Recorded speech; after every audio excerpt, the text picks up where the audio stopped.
Good squeeze. All right. So we're good to go. Never have anything funny to say.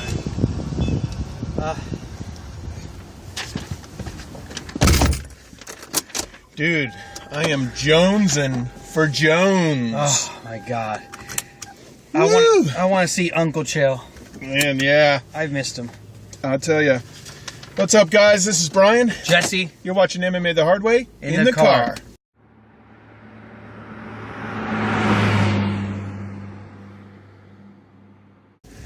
We've got the big pay-per-view that we've been waiting for 3-4 months now. Yeah. Now that Ultimate Fighter's over, and UFC 159 going on this Saturday. So Jersey. It's happening in Jersey. Yep. And we wanted to break down the entire card. We got 12 fights, and so as normal, we'll go down from the first fight all the way up, and break those puppies down. First up on is going to be Steven Siller versus Kurt Hollandbach. Yeah, Steven Seiler. Yeah. I think he was on Ultimate Fighter a few seasons ago. Yeah, and you were saying that this is a gimme fight for Steven, and Kurt's a local favorite, so you're going to hear the crowd. I think heavy that's on what that it side. is that, if you look at their ranking, what's the difference in ranking for those guys? Well, Steven's at 46 and Kurt's at 194. Yeah, so it's one of those things where it's like, oh, we're going to get this kid, I think it's his UFC debut, isn't he? Yeah, he's one of the final Strikeforce guys that hasn't debuted yet. His last loss was to Pat Healy in Strikeforce. Yeah, so, the odds are for Steven Seiler. But you never know, too. You never know. Next up is James Head versus Nick Catone. Oh, yeah, welterweights. Yeah, now this one, we pretty much said that whoever loses here is pretty much is going to get cut. Well, maybe. They're both coming off losses. Nick Catone was coming off a loss when he dropped down to 170 in his last fight, and then he lost again. So I think if Nick Catone loses, then he could probably be out. Next fight coming up is Leonard Garcia versus Cody McKenzie. Another one too. That's Cody's already lost. Intermittently 3, and Leonard's 4. Cody's coming off that nasty knockout by Chad Mendes. Chad Mendes, The funny thing is, I met Cody at the Palms at the Ultimate Fighter finale, and in the audience there outside the Palms when we were about to go in, and it was him and all the guys in that house that season, Michael Johnson, all those guys. They were so excited to be. This is their first time in the crowd, and everyone's surrounding them. And I got to talk to him. I would later eventually interview him, but I got to talking to Misha Tate that weekend as well. And she said that, Misha Tate actually set up Cody McKenzie's Twitter for him. Nice. And he used to hang out at Team Alpha Male. And the thing is that when he left Team Alpha Male, it was like game on. And when Chad Mendes got in the cage, oh my gosh, he just wrecked him. Now we got Leonard Garcia, 4-fight losing streak, still in the UFC because he brings it. That's what I was about to say. If you don't, next up we have Rustam Khabilov. Russian. Yes, heavy. That guy owned in his debut. Yes, and then versus Yancy Medeiros. Hey Yancy, what's up, dude? Thanks for retweeting. Thank you very much. Yep. Rustam, he basically destroyed Vince Michelle. oh, man. Great fight. You're going to be looking right now. I'm going to show a photo of Yancy doing a. What's the term? It's when they do that back flip. Toss. I know what you're talking about though. Yeah, it's a wrestling throw. Yeah. Awesome. Next up, we have Sara McMann versus Sheila Gaff. That's Sarah's the favorite here, as you said. Yeah, they're both equally ranked, I guess you could say, from a world ranking standpoint. Yeah. But Sheila Gaff normally competes at 125, and she's moving up. Yeah. And it's whenever anyone is fighting in a different weight class for the first time, you always kind of wonder, if it's in a workout for them or against them. People that know women's MMA are saying that Sara McMann is it. You know, I would say that, I mean, she is heavily favored, but I'll tell you, I think she's going to put on a little bit of a clinic. Nice. Yeah. Next is OSP, as you say. Yeah, Oven St. Preux from versus Strikeforce. Yeah. Gian Villante.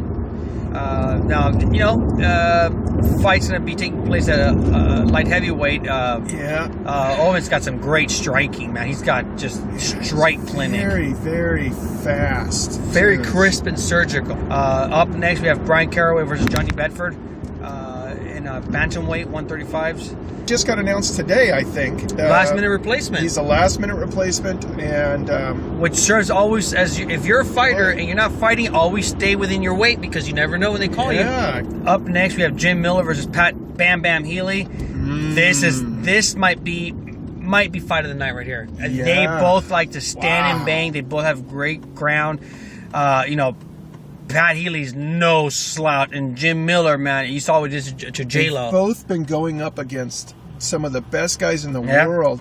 I mean, you look at Pat Healy's record, unbelievable. And I'm not talking about his record, like meaning his win percentage. I'm talking about the guys fight. The fights. Wow, yeah, man. It's not so much the win or the loss; it's who you won and who you lost to. Yeah, you know, and, that's gonna be a and really of course, good fight. Jim Miller is going to have so much. He's the town favorite almost on the entire card. They're gonna go crazy for him. Yeah. Then up next is Phil Davis versus Vinny Magalhaes. Magalhaes, oh boy. You know, clinic right here. I see a clinic. Man, I'll tell you though, Phil Davis he's one of my favorite fighters, and that guy he's one of those guys that's at the top of turned his NCAA champion, Division I champion, turned that wrestling into just becoming a killer MMA wrestler. But Magalhaes, oh man, Abu Dhabi heavyweight champ.